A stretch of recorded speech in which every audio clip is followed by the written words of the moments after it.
very good actually. It's not going very good, but we'll try to cope it with this. Actually, we'll try to cope up with this. I've tried to connect with my mobile.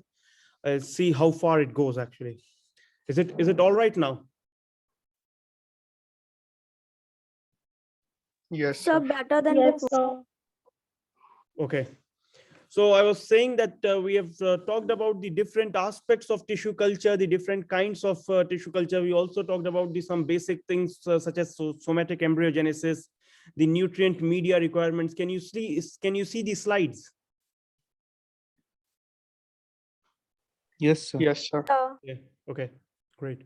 So we talked about the nutrient media requirements and the role of different media components, the plant growth regulators, sorry, and the additional supplements, including gelling agents. And this is where we stopped last week, actually, the pH requirements and sterilization requirements. So, I mean, after providing a basic overview of what plant tissue culture is and the different aspects associated with it, we'll try to move a bit deeper into the applications of plant tissue culture. We'll try to move into a bit more deeper into the applications of plant tissue culture, and then we will elaborate on some of these individually. So all in all, we're trying to get into a scenario. We are trying to develop a scenario, get into a scenario where we started from the basics of plant tissue culture, moving on to the application of plant tissue culture into specific plant tissue culture, and how they are useful. So like we'll not only in terms of like just devoting one slide, but a bit more elaborate that how are these different techniques useful and where they are used. So talking about the applications of plant tissue culture, it actually started, I mean, if you remember the history, it actually started from the time the cellular totipotency was established, that the plants have the ability to keep multiplying. The cells have the ability to keep multiplying. So when this cellular totipotency was, the concept was established, since then plant tissue culture came into existence, and that's where it has led to different kinds of applications or different kinds of different types of advantages that people have derived from plant tissue culture. Haploid and triploid production, the different ploidy level production, we'll come to it in more detail. Then we talk about in vitro fertilization, this hybrid embryo rescue. I gave one example where a scientist called Layback was able to rescue an embryo from a cross which was not being able to survive under normal growth conditions. So variant selection, things like clonal propagation. I also gave the example that when a particular plant which cannot be grown or multiplied in a say we bring it something from the Himalayas and we cannot propagate it here by just growing it on the soil. So we can do clonal propagation using tissue culture techniques. And it is quite commonly used. I mean, talking about clonal propagation and micropropagation, I'll try to give an example of some of the endangered medicinal herbs. I don't know if you are aware of any of these, but some of the really endangered medicinal herbs which are nearing extinction, which are like have entered the red data book and they are nearing extinction. So some labs, especially in the Himalayan regions and all, in the northeast and in the eastern region, Himalayan regions, those are actually closer to such kind of flora and fauna.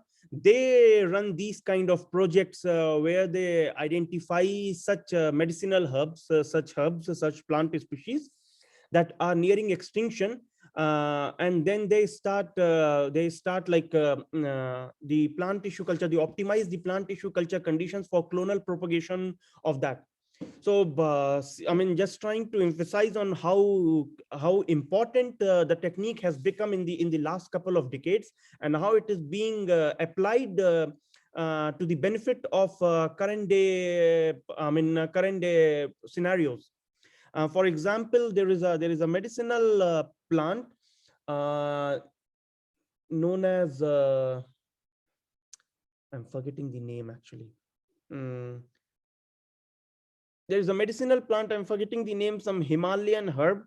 So the thing was that uh, the roots of that plant have have an alkaloid which is used for by the pharmaceutical industry.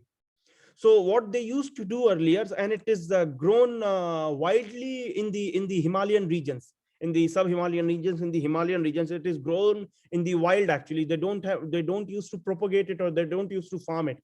So what these pharmaceutical industries used to do is they used to give some small amount of money to the locals living in that area, and they asked them to go into the forest and get the plant actually. So, and what these locals used to do, that because the medicinal plant is growing in the wild, so they just, and the roots are required for extracting the alkaloid, they used to go and uproot the plants from there.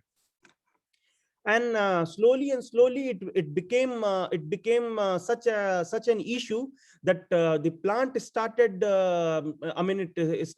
it started becoming extinct actually. I mean, it was not found very commonly or very easily at used to happen, as it used to happen actually.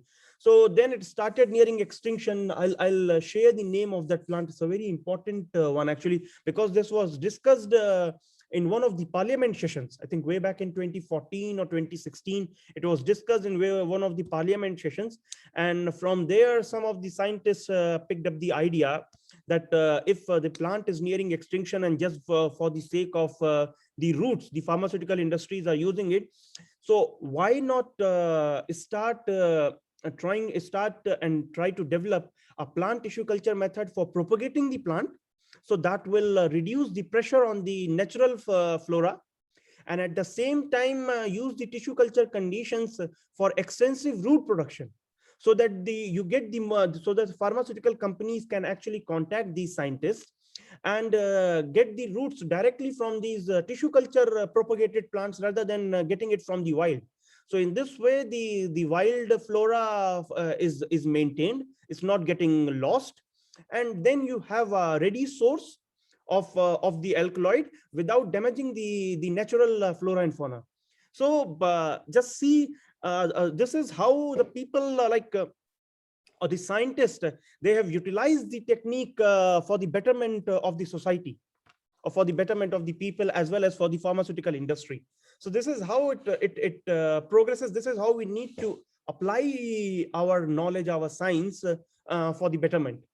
It's not, this is one interesting example. There are other plants also. Have you heard of stevia? Yes, yes, sir. What do you know of stevia? Like, what do you know? So instead of sugar, we use Yeah, stevia. it is used as sugar replacement. So these sugar free tablets, these saccharine tablets that people use, the diabetic people use, that they put in the tea and all, that has a lot of side effects. This saccharine tablet has a lot of side effects. So that's where people started coming up with this herbal kind of more natural more natural alternative to saccharine tablets. The saccharine tablets you get in the market is sugar free, and they found this stevia can act as a good alternative. So earlier, I mean, stevia farming was there, and then if you just Google plant tissue culture, stevia plant tissue culture, you will find several papers where people have actually started doing tissue culture of stevia, and there are industries. I mean, so I mean, this is how you can utilize the science, or you can utilize your knowledge to actually not only in the field of research, but also in the field of entrepreneurship. So people have started doing tissue culture of stevia, not only on the lab scale, but as a commercial aspect. So stevia is one. This Himalayan herb is another. There are a couple other such examples actually, where So, people. Sorry. Anything? so is it ashwagandha? No, it's not ashwagandha. It's a very peculiar kind of herb. I'll tell you the name actually.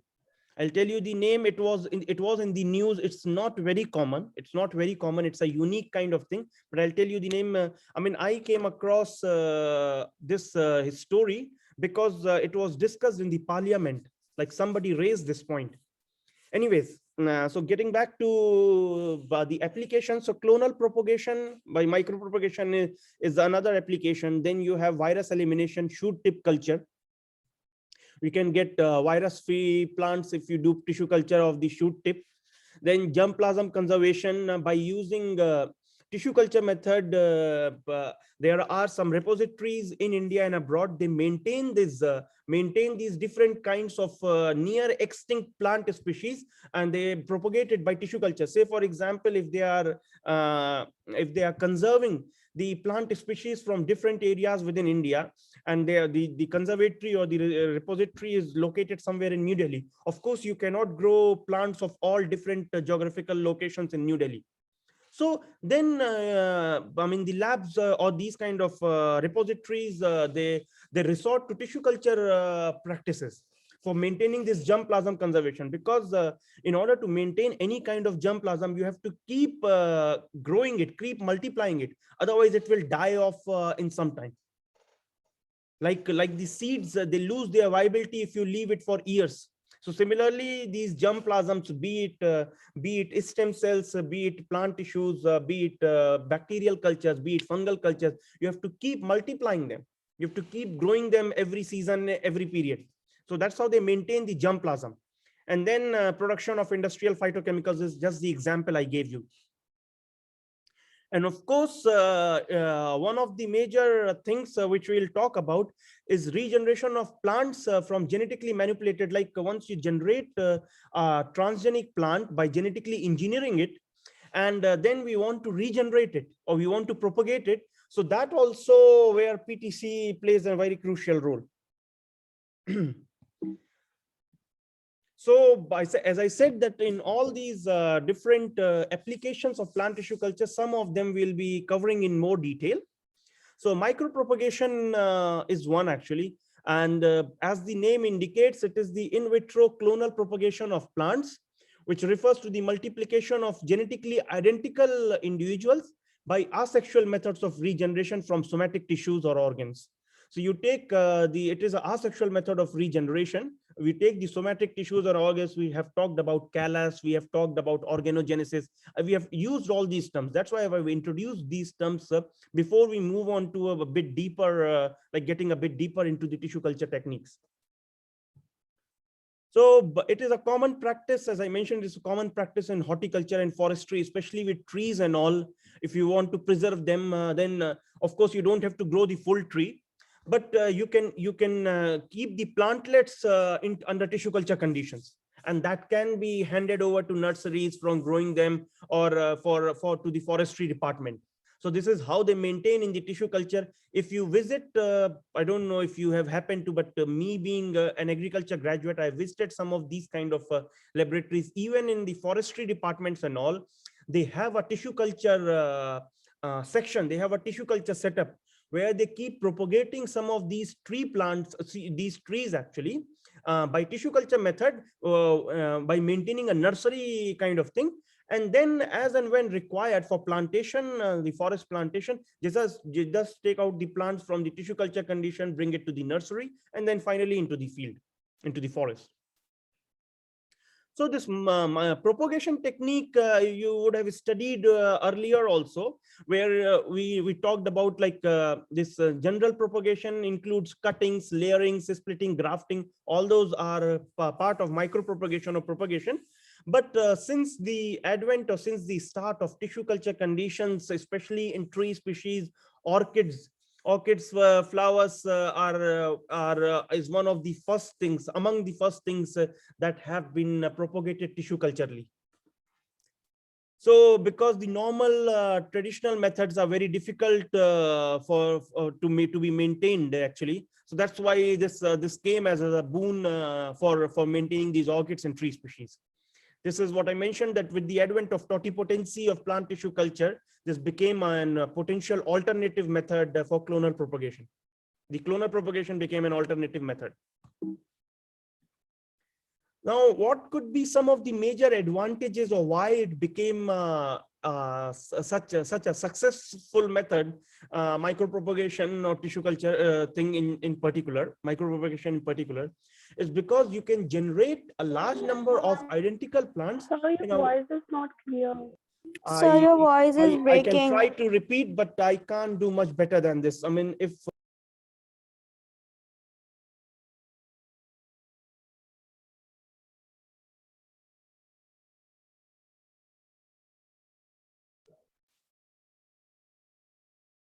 hello, yeah. Yeah, I told you there is some internet connection issue today. So I mean, I can't help much with this. We'll just try to see how far we can go. All right. You're getting? Yes, sir. Okay. Yes, sir. Yes, sir. I'll see how far we can go. We'll try to cover some bit and then we'll see I mean, we'll cover in the next class. I mean, talking about the advantages of micropropagation in a relatively short time on space, large number of identical plants can be generated from a single individual. And but we don't need a huge setup. I mean, if you happen to enter the campus, the premises, we'll show you, we have a tissue culture lab, and it's, I mean, we use it for tomato transformation and tissue culture purposes. But in general, also the tissue culture labs does not require like huge areas of space is required. It can be maintained on tissue culture racks. If you have seen tissue culture racks, it can be maintained in a relatively smaller areas as compared to growing the plants in the field actually. So, and then the X plants are very, very small pieces of plants. So they are easy to handle. They are easy to initiate. Aseptic cultures means you can sterilize them and they are very easy to handle.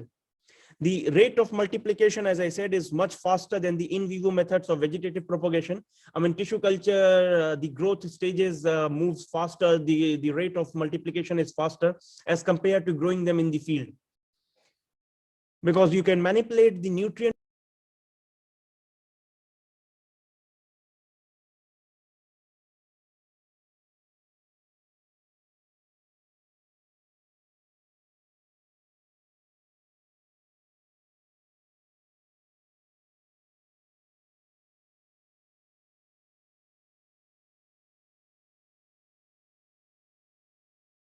Can you guys see the slides?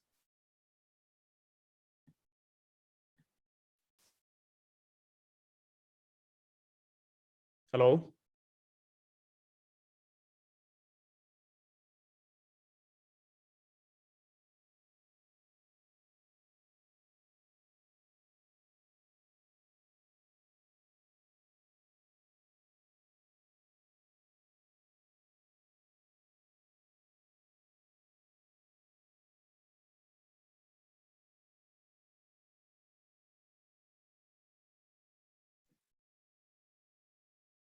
Hello? Yes, sir. Yes, sir. Yeah. Can you guys see the slides? Can you guys hear me? Yes, Yes, sir. sir. Yes, sir. We'll give one more try and see if it is fine or not. If it gets disconnected anymore, then we'll look for some other option. I mean, we'll have the class later on. So the rate of multiplication is faster in the case of in vitro conditions because we can manipulate the nutrients and growth conditions. We can adjust the temperature, we can provide the nutrients. So of course, so we cannot make like a 6-month cycle into a 3-month cycle, but it will be faster. It will be faster. And some of these things I have already talked about. It is applicable to many such genotypes for which in vivo vegetative propagation is difficult or impossible. It goes on round the year because it is being done under controlled conditions of nutrient, temperature, and growth regulators. It is not dependent on the environmental conditions. So the propagation can go on round the year. We can derive virus-free stocks. If we are using a virus-free stock for initiation, then the plants generated will be free of quarantine, will be free of infections, and there will be no quarantine problems. You know what quarantine problems are? No, sir. Quarantine problems in general, they like whenever you transfer a plant from one country to another country within the, I mean, within the country is okay, but if you are transferring, moving a species from one country to another country, it is legally not allowed actually. You have to get something called as a phytosanitary certificate, which certifies that this species is free of any kind of viral or fungal infection, and it is free to be transported. It can be transported. So, I mean, you cannot take any live plant with you on the plane while you are boarding the plane from one country to another. We need a phytosanitary certificate to do so. Any kind of seed materials, any kind of things, that's why you are not allowed to take actually. I mean, especially in places like US where they are really strict, they even take out apple. I mean, things like apple or guava where you have a seed inside, they will not allow you to take it inside the, I mean, across the immigration.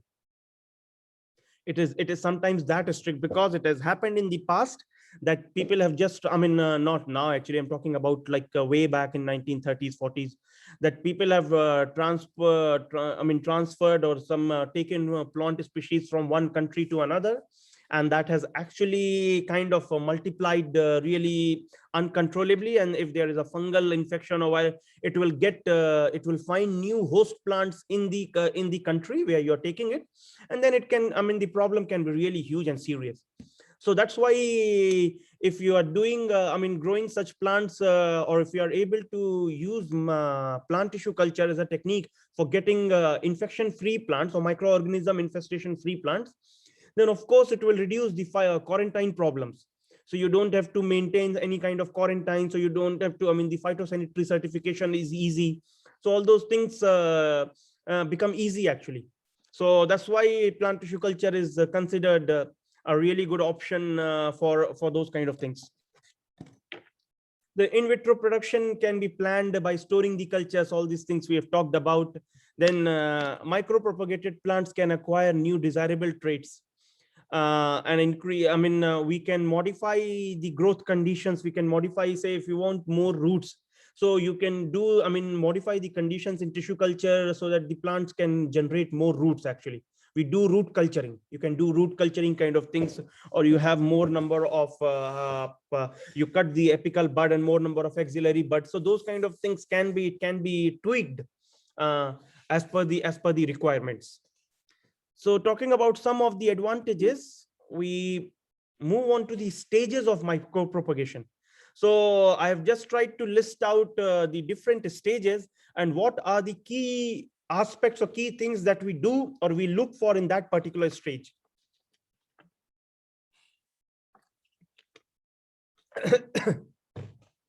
So the stage 0 is the preparatory stage. Of course, you do all the preparations, you get the correct parent plant. We have to ensure that the parent plant is healthy and it is, I mean, it is hygienically maintained. It is not surrounded by any kind of infections.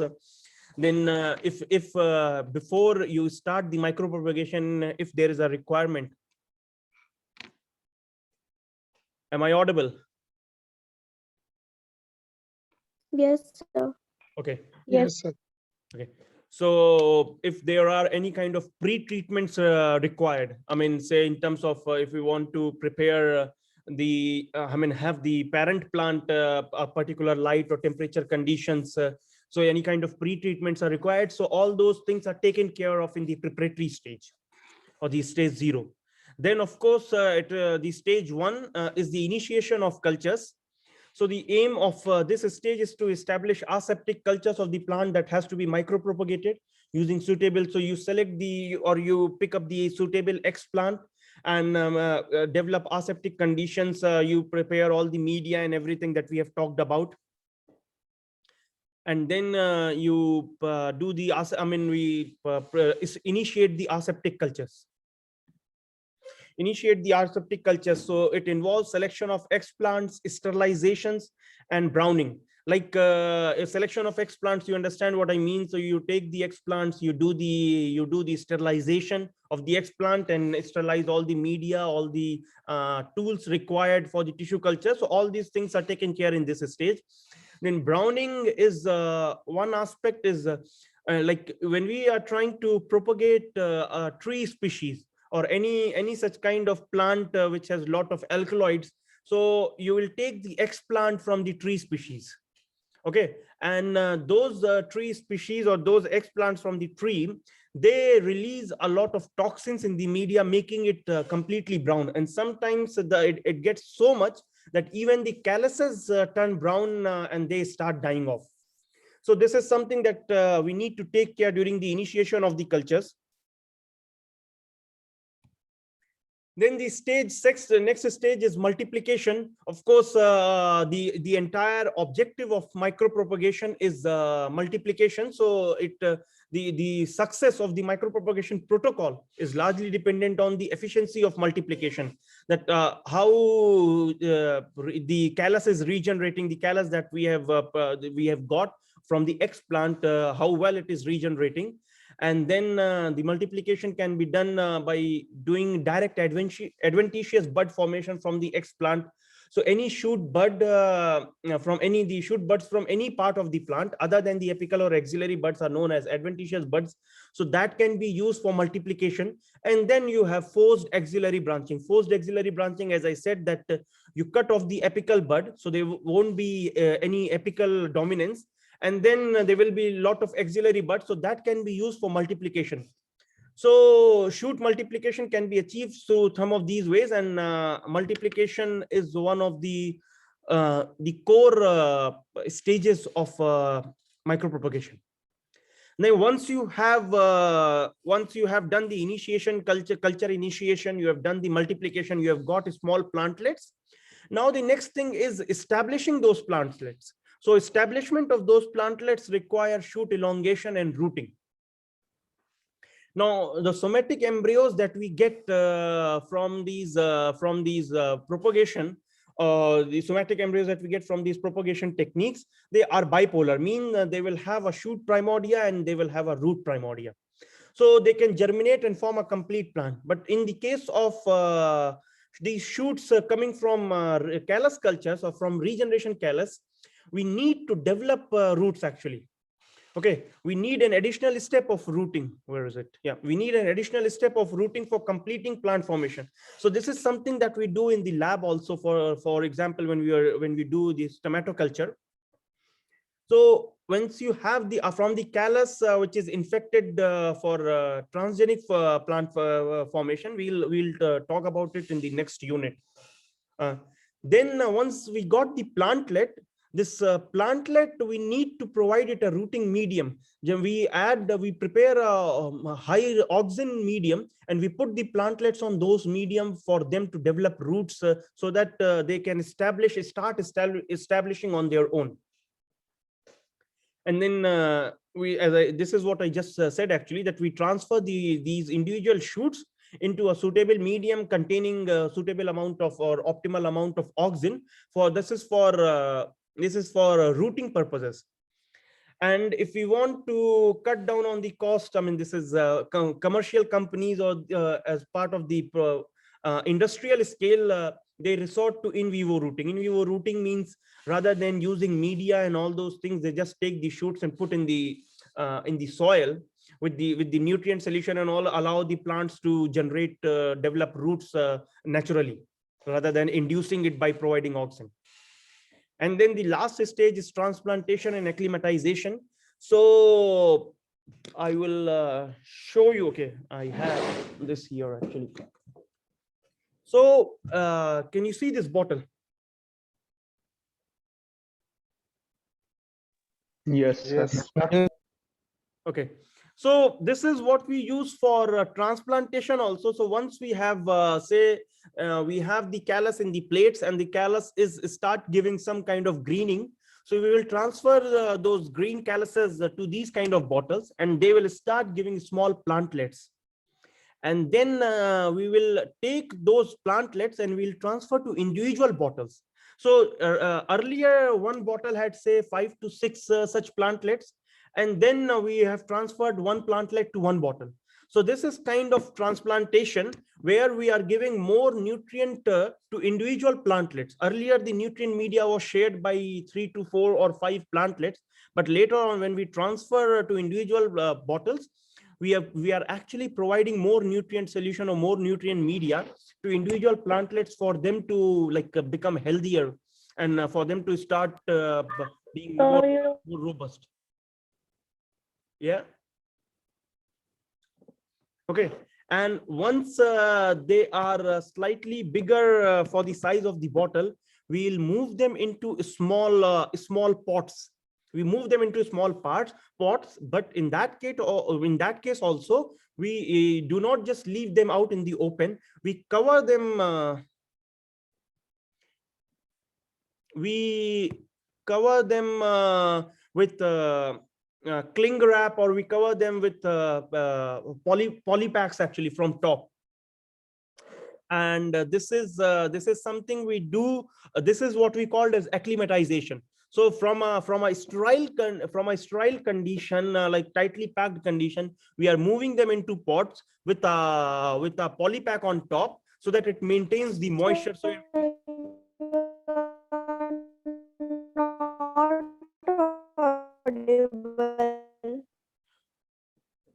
if the voice is not visible, then I will stop here.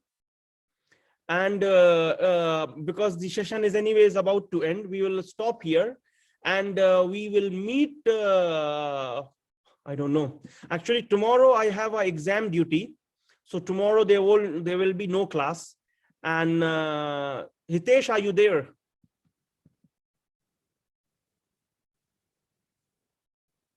Yes, sir. Yeah, I mean, it's a request to you that whatever message you have to put in the group. Actually, that's what the group is for, so that the information is conveyed to everyone rather than to you individually. Okay. And you don't have to keep checking. You don't have to keep checking for each and every class. If there will be no class under normal circumstances, there will be class. But if there will be no class, you will be informed accordingly. All right. If you have, so you don't have to check individually for each and every class. Tomorrow I have exam duty. There will be no class. And next week we have the winter 1 week winter break. So I am planning to take a couple of classes in that winter break. Actually, the teachings are suspended, so we won't be coming to the university. But I'm planning to take a couple of classes because we have lost a couple of classes. We have lost one class last week. We have lost one class yesterday, and we'll be losing another one. So I'll try to cover up during this period. But for that, I will update you, because those are not part of the regular teaching schedule. So I'll update you that when we'll be taking the class. Are you guys fine with it, or you guys are also traveling and you will be off on a vacation or something? You can let me know now. Fine, sir. No issues. Yeah. So if I will share the timing, so you guys decide and let me know. If some of you are traveling and enjoying Christmas or New Year, please do let me know so that I can plan accordingly. But I'm planning to, because we have lost a couple of classes, so I'm planning to take a few classes during the next week winter break, and cover some bit of the course actually. All right.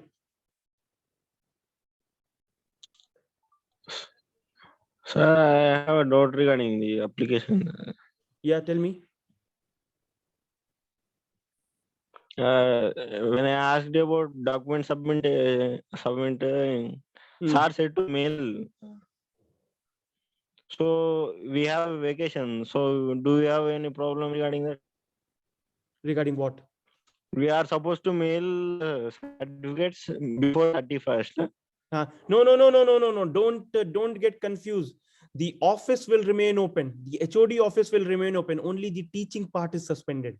So all the administrative work will go on. So don't think that there is vacation, so nobody will be there. The office